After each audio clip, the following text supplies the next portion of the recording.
Welcome to the Scarlet Faithful podcast. I'm Aaron Breitman, back with David Anderson, previewing Rutgers football ahead of the 2023 season. Today, quarterbacks is our topic.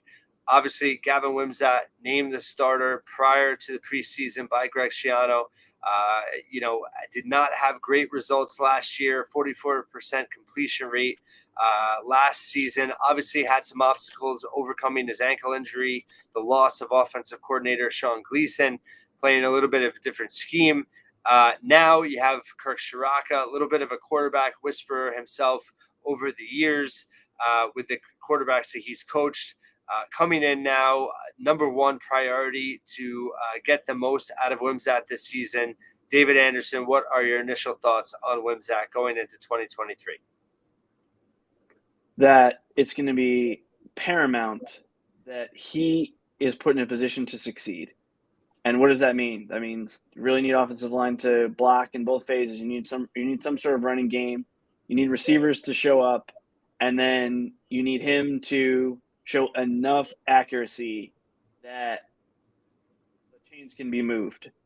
I think we know he's got good throwing power, right? Like if this were Madden and you're like, this guy's got a cannon, but can he throw the ball accurately enough to move the chains? I mean, really, to me, that's what it comes down to. And then the second thing is, as a runner, they let him do. Does he understand what he's doing, both to avoid injury and to just pick up those few extra yards, right? Like a QB scramble on 1st and 10 for 3 yards is a lot different than 6, right? You're setting up a situation where everything's in the playbook, or you're just back on schedule. So, to me, like, it's those two things. Can he be accurate with the football? And then what can he bring as a runner in the run game, whether it be the run, QB option runs with running backs or even RPO, like any of those things. Yeah, great points. A lot to cover with Wimsatt. I want to say, I think Vedral actually did a really good job with making plays with his legs at times. So that was a really good point, I think, what you're saying in terms of keeping the yardage, into short situations by making something out of nothing. We know Ciarrocca likes the RPO. I think it's paramount too, just to copy your word, in terms of needing to keep defenses honest, right? To be able to show that Wimsatt can be a threat on the ground, to give defenses something to think about, and perhaps keep a little bit of QB pressure off of and blitzes or such, if he shows that ability. But how important, you talked about Ciarrocca putting him in a position to succeed as well. How important is it his decision making in terms of like RPOs and being quick and natural in his decision making? I know Ciarrocca's talked about getting him to the point where he's thinking like him on the field. How quickly do you think that can come? And is it more can it really come in the preseason of practice, or how much does that really have to develop in that first month of the season in game action?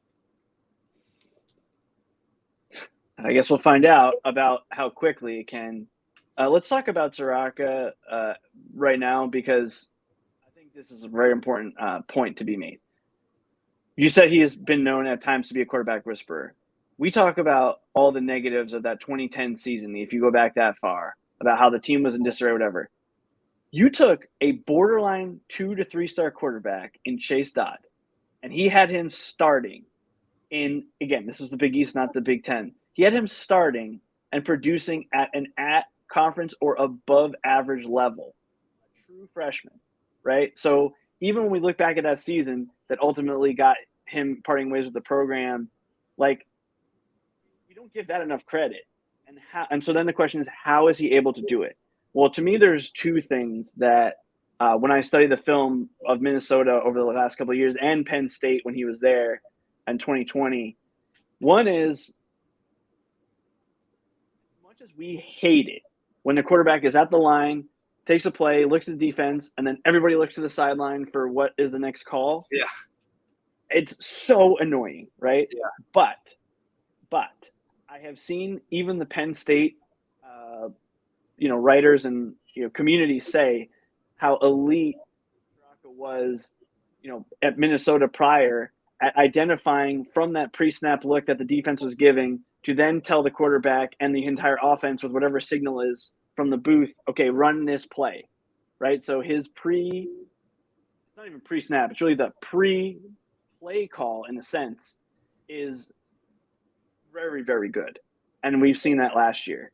So then you jump into the second part of like making the decisions with a run pass option, especially, or just in a quarterback option running game. And so the other thing that Ciarrocca has done really, really well is simplify for his quarterback what defender he has to read. Is he just reading the strong side linebacker, or is he reading the safety, right? Because a quarterback is got to read the safety often to figure out what the coverage is, but then after the snap, he's got to determine based on the linebacker or defensive end, is he going to keep the ball, or is he going to hand it off, or is he going to throw a quick hitter? And from everything I'm being told and everything I've seen, Kirk is really good at simplifying this for his quarterbacks. And I can tell you, again, Pro Football Focus may be obsessed with Minnesota, but Tanner Morgan was the number 1 rated quarterback in the Big Ten by their metrics last year. And sure, maybe he's an anomaly, right? Even though he performed better with Kirk Ciarrocca as his offensive coordinator. His best 2 years were 2019 and last year. Coincidence? Yeah. I'm not sure, right? But then even more interestingly is when Morgan was injured and then they had to go to the backup, who I'm hoping I'm pronouncing his name right, Ethan Kaliakamanis. He was the 9th overall ranked quarterback in the Big Ten last year. And he was not like an insanely high prospect either. And he was 3rd as a running quarterback. So I'm hoping that maybe we can bring some of the same, simplification to a guy who was being thrown into the fire on another team in the same conference in his ability to run coming from the coaching staff. So I know I just said a lot about scheme, about success rate and things like that, but that's kind of how I see like what is available to Rutgers in terms of like their coaching staff to improve this position. So all that being said, Ciarrocca simplifying things, scheming appropriately, putting Wimsatt in the best position. Accuracy has always been an issue there. It's going to be, a huge point for him to be able to develop and get through and improve on to progress as an offense. How much does all that stuff help, and how confident are you just in terms of the play calling can help him be more accurate and also being just more comfortable and confident out there?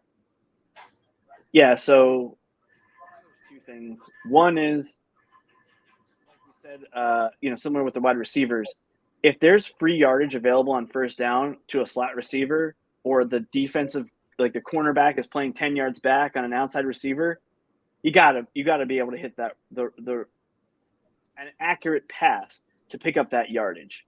Like if you can't do that, everything else I said goes out the window. It doesn't matter, right? Yeah. Because even if you have the perfect play call, and as they would say in Madden, it's wasted due to poor execution, right? You hear that? That's like one of the lines that announcers always say.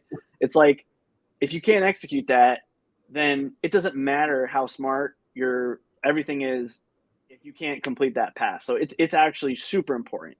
Now, the second part of it is the confidence. Now, when the BTN crew was on site at Rutgers the other week, what concerned me watching that film was when they were showing the, quote, highlights from Gavin Wimsatt that day, it still felt not that he had a hitch, but even in 7-on-7 with no linemen, he was not just quickly throwing the ball like, okay, see play, read play, throw it.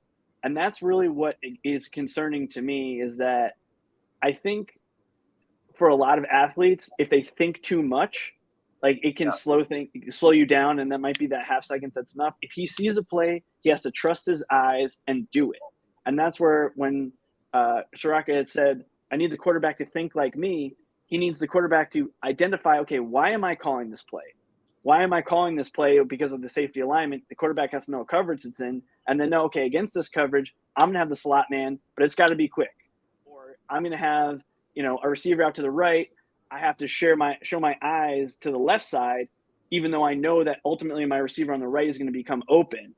And so he doesn't. So all to say, he doesn't have time to stare down a receiver. He's going to have to just turn his head and know that guy's going to be there and just throw it with confidence on time, or else it's either the defense is going to break up the play or it's just not going to be there anymore because the receiver is going to be not in the right timing on his route. And so to me, that's what he's got to just play fast. Kind of like we talked about with defense, he's going to have to just post snap. He's going to just have to be a half step quicker. And I think that may help his accuracy somewhat. That's not going to all of a sudden make you, amazingly accurate. But I think that might be enough, to your point earlier, to keep defenses honest. It's almost like he has to play faster, but don't rush. You know what I mean? Where he starts to Yeah, sacrifice it's his really mechanics. difficult. I mean, this isn't easy. Yeah. It's Yeah. not. It's the reason that they can't find 32 human beings to play quarterback in the NFL at a passable level. Like, there's a reason for that. Good point. So talking about Evan Simon, obviously slated as the backup right now, did get a chance last year to play. Overall, the staff has chosen Wimsatt as the starter. I have said for a while now, I think, Evan Simon's got to stay ready. It's very rare in any college football team for the starter to play all 12 games throughout a long season. What do you like out of Simon, and what do you think his potential is as the backup?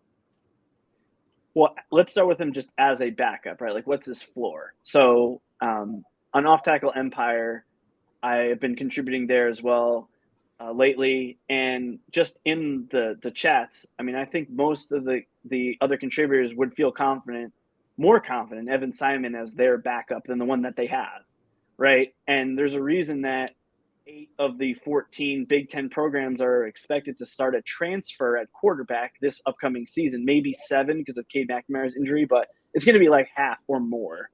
But, I mean, one of the reasons, if you want to look at glass half full, is because Rutgers has probably a better backup than most of those other teams. Very few of them have thrown for 300 yards in a game like Evan Simon did against Iowa.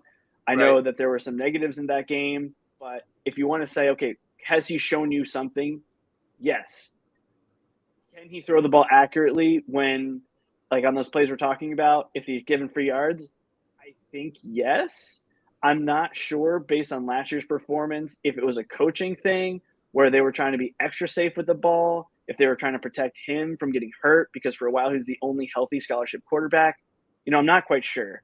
I don't think his deep accuracy is as much as I expected it to be, but in terms of the short intermediate plays, as well as a runner, like, I don't think he's as good of an athlete as Art Sikowski was, but what you saw from Sikowski or like Gary Nova is like they can pick up 5-6 yards on the ground because defenses aren't expecting it. And Simon did that a few times last year, like out of nowhere.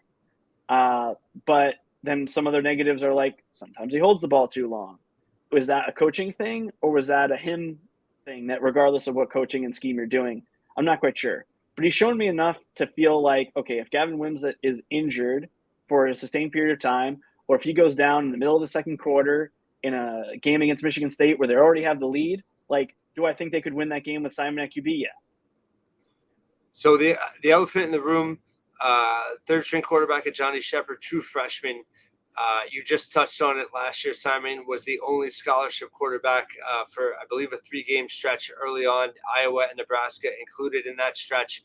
Rutgers did not pursue a quarterback in the transfer portal. I brought this up all off season that I thought that was a mistake. Obviously, you have to be realistic and who you can get. If they were positioned as dead set on Wimsatt being the starter, but I'm a big believer in competition. Fuels greatness, and I just think that I just hope that after last season, what happened doesn't happen again. Because if you do have Simon and Wimsatt both unavailable, no disrespect to Shepherd, but obviously that's a crazy position to put a true freshman in. And what are your thoughts just in terms of that, potential this year? Yeah, well, this is something we didn't mention earlier. Is Schiano just says competition, competition, competition, competition, which is why I felt it odd that he was to name a starting quarterback so early in training camp. Because when you put together the fact that he says competition everywhere, and then he also says your team improves more during training camp than any other time during the calendar, you would have thought that maybe they would have spent a little bit more time evaluating. But I think kind of like we talked about with the offensive line, everybody rowing in the same direction is makes sense if you're trying to tailor the playbook and the install that you're doing for the early season for Wimsatt, right? That's going to be maybe a little bit more rollouts. You're going to bake in the quarterback running game a little bit more than you would with Simon. And that's where Shepard's kind of an intriguing option. You're not going to name Wimsatt the starter to make the playbook for Shepard as your third stringer, obviously. But a potential, let's say, call it positive externality, is that if Wimsatt were to go down and you are left with Simon and Shepard, maybe you start Shepard in some of those short yardage situations that Johnny Langan used to line up in. I mean, the guy's an absolute tank. So do you same thing? It was like Jonathan Lewis. Like Shepard might even be bigger, and we saw what he did against like poor competition as a runner, not necessarily as a thrower. Right. So maybe there's some. Again, this is not why you make the decision, but there could be some like positive things that come out of it. And as I mentioned, I mean, Ciarrocca has had true freshman play at times in Right. his coaching career. So, possible? Is it likely? No. But I think Shepard is. I think he was a good get from a recruiting standpoint because I think he showed a lot of development between his junior and senior years. And so I like to see that. I like to see continuous improvement from a quarterback. And so that gives me optimism long term that he might be an option. Like I feel very good if they were to have AJ Serace, who's currently a verbal commit, and Shepard. If they're your quarterbacks 3 years from now, I can see many scenarios where like that's a good unit in the position groups within the Big Ten. Yeah, AJ Serace is really intriguing coming in next year. Johnny Shepard, I agree. It's a great pickup long term, I think, and I think Ciarrocca can certainly develop him. I do think that if it came down to Shepard playing this year at all, Ciarrocca would be able to simplify things and Get certainly something out of it. Yeah. Yes, but my greater point is that they're putting themselves in a potential really tough situation once again. And if you look back on last season, those Iowa and Nebraska, I mean, that Iowa and Nebraska, that was the difference from 4-8 to 6-6. And who knows? It's a great what if, but if Vedral and even perhaps Wimsatt were healthy in that game, and Simon, he struggled at times, but again, that was probably unfair too, right? To kind of throw him into the fire in those and say games. Don't get hurt. Right. So you have that in the back of your head. It's a tough situation. So those were games that they could have potentially won if they had better health at the quarterback position. I just really hope it doesn't come back to that again this year, because then I think that you could really question the staff. Obviously, they have their philosophy. That, I think it's a good thing too to believe in Wimsatt and put all your rows in a duck and believe in him. You got to keep Simon ready as well. So I think it's just a fascinating kind of situation that they have at quarterback. Any final thoughts from you? Like most of the entire team, there is a chance that they're good, and there is a chance that they're awful. And so, I mean, it's kind of trying to thread the needle. And so, I guess the larger point I would make is like, do you try to run an offense where you're just trying to beat the teams you can beat? Like, do you just completely say we're not even going to try to go crazy or change things around when we play, Michigan? Like, I don't think that's the right approach necessarily, but I've seen programs do it just to try to get to that like 6-6 level, just to keep the needle moving, or say, okay, even if we can't run said play against Ohio State, we're going to keep practicing it in the second half, because then when we play a different opponent, it might work. Like, even if it's on film, like, Yeah. I'm curious as to where that goes. Like, when you look at, for example, Michigan and Penn State, they were winning the Michigan game at the half, and Penn State, they'd given up 3 non-offensive touchdowns, but then in the second half they got blown out, and it was like, okay, was that because they're like, we're not going to do surrender punting like Chris Ash would do, or is that like, hey, we're just trying to run our offense to practice for the next week? I don't know, and I don't know how, if I were a coach, how I would do it. Like, I have no idea what their game plan is, but what I would say, the most reason I'm let's say bearish on this season, but I'm bullish on the program as a whole, is I do think that this type of offense will work in terms of like the amount of options available to you to leverage your players that you have, whether they be quarterbacks with different skill sets, or maybe you have a strong receiver or something like that. I think long term, they're in a good spot. Would I have gone to the portal to get a quarterback like 8 other Big Ten teams? Yes. But I think that there is a possibility that if they can get Gavin Wimsatt on the run, he's hitting receivers and timing's good, they might be able to move the chains and then lean on a strong run game. So that includes quarterback running the ball a lot. We'll see. But to your point, the depth is a huge concern. Yep. Efficiency and accuracy is going to be everything at quarterback position. But yes, I agree. Run first offense. Thank you for listening and watching once again. David, thanks for your input, and continue to check out all of our positional previews for Rutgers football here at the Scarlet Faithful.